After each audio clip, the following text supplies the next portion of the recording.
દાહોદ જિલ્લાના ઝાલોદ તાલુકાના પાવડી ગામેથી પોલીસે એક મોટરસાયકલ પર સવાર 3 યુવકોની અટકાયત કરી તેઓની અંગઝડતીમાંથી 2 દેશી હાથ બનાવટના તમંચા તેમજ જીવતા કાર્ટીજ સાથે 3 ઈસમોની અટકાયત કરી કુલ રૂપિયા 94,400નો મુદ્દામાલ પોલીસે કબજે કર્યો। બાતમીના આધારે પોલીસે ઝાલોદના પાવડી ગામે નાકાબંધી કરી આવતા જતા તમામ નાના મોટા વાહનોની તલાશી હાથ ધરતા હતા। તે સમયે ત્યાંથી એક મોટરસાયકલ પર સવાર 3 યુવકોને ઉભા રાખ્યા હતા અને તેઓની પૂછપરછ કરતા 3 પોતપોતાના નામે મોહમ્મદ શાહરૂખ મલિક તેલી, નાસિર આરીફ સૈયદ બને રહે દાહોદ, કસ્બા ગાજીવાડ, તાલુકો જિલ્લો દાહોદ, મૂળ રહે મધ્યપ્રદેશ અને ફરમાન સલીમ અહેમદ શેખ રહે દાહોદ, કસ્બા ગાજીવાડ, તાલુકો જિલ્લો દાહોદ, મૂળ રહે ઉત્તર પ્રદેશનાઓને જણાવ્યું હતું। પોલીસને શંકા જતા તેઓની અંગઝડતી કરતા 2 દેશી હાથ બનાવટના તમંચા તેમજ 10 જીવતા કાર્ટીજ પોલીસે કબજે કર્યા હતા।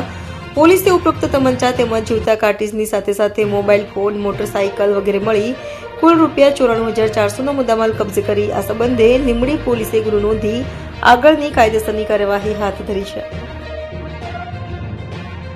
જિલ્લાના લીંબડી પોલીસ સ્ટેશન ખાતેથી એક બાઇક ચોરીની ઘટના બનેલી હતી।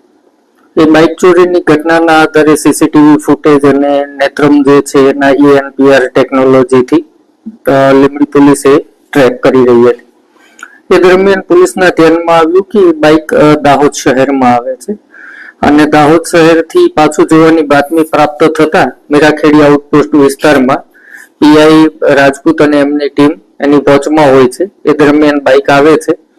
બાઇકને ઊભું રખાવતા બાઇક ચાલક જે હતા શાહરૂન અને નાસિર નામના છે। આ બંને ઉત્તર પ્રદેશના મુઝફ્ફરનગર જિલ્લાના અને શામલી જિલ્લાના વતની છે। એમને ઊભું રાખી ચેક કરતા બાઇક ચોરીનો હોવાની કબૂલાત કરેલ અને એમની પાસેથી એક હાથ બનાવટની પિસ્ટલ અને રાઉન્ડ પ્રાપ્ત થયા।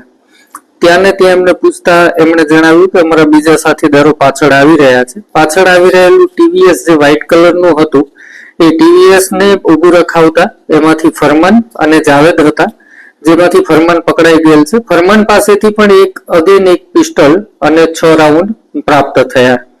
ત્યારબાદ આરોપીની સઘન પૂછપરછ કરતા તેઓએ કબૂલાત કરેલી કે મધ્યપ્રદેશના ઝાબુઆ જિલ્લા ખાતે તે લોકોએ ઘરફોડ ચોરી કરેલી।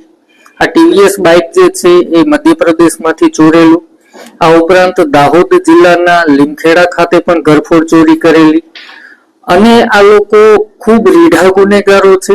જે જાવેદ નામનો આરોપી જે છે મુઝફ્ફરનગરનો, આ લોકો અને શાહરૂન જે પકડાયા છે આ લોકો ચંદીગઢ, હરિયાણા, ઉત્તર પ્રદેશ આ તમામ વિસ્તારમાં ગુનાઓને અંજામ આપી ચૂક્યા છે।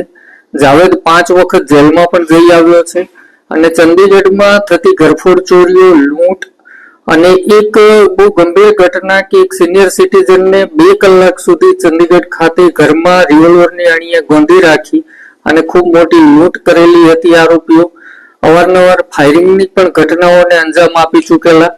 અહીંયા દાહોદ જિલ્લામાં એમનો આવવાનો હેતુ એવો હતો કે દાહોદમાં એક દુકાન આઈડેન્ટિફાઈ કરી હતી જેને લૂંટ કરવાના હતા અને ગોધરા ખાતે એક મકાન આઈડેન્ટિફાઈ કરી અને એને લૂંટ કરવાના હતા। લૂંટ કરવા માટે જે વાહનો વાપરવાના હોય એ તમામ વાહનો ચોરી કરી અને વાપરવાના હતા, પરંતુ દાહોદ જિલ્લામાં બાઇકની ચોરી થતા જ આ લોકો પકડાઈ ગયેલા અને આમ લૂંટ જેવા ગંભીર ગુનાને અંજામ આપે એ પહેલા આ ગેંગનો પર્દાફાશ થયેલ છે અને એમની પાસેથી આશરે 1 લાખ રૂપિયાની રકમનો મુદ્દામાલ જપ્ત થયેલ છે।